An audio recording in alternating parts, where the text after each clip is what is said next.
Conscience intellectuelle. Écoutez, les grandes consciences, on a vu un peu ce qu'elles ont fait cet été. On a vécu un été 2014 absolument épouvantable, où jamais depuis 1945, l'Europe n'avait été traversée par une vague antisémite aussi spectaculaire. Je rappelle les pancartes morts aux juifs dans les rues des grandes capitales européennes et autres pancartes du genre Hitler devrait être fier. Je ne vois pas du tout le rapport avec la politique israélienne.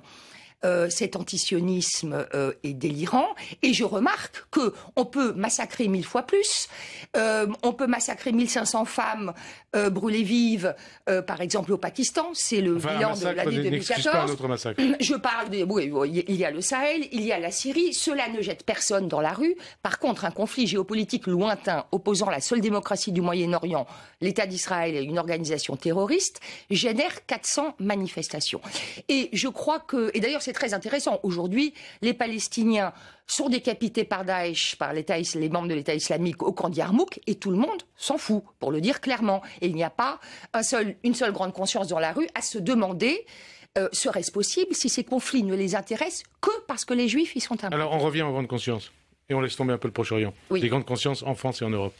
Oui, mais c'est très important le Proche-Orient, parce que c'est si vous voulez, l'antisémitisme, plus largement que le Proche-Orient, est toujours un symptôme dans l'histoire européenne. C'est un baromètre infaillible pour évaluer la bonne santé morale d'une société. Et cette nazification d'Israël, cette inversion de la victime en bourreau est un symptôme central de notre crise.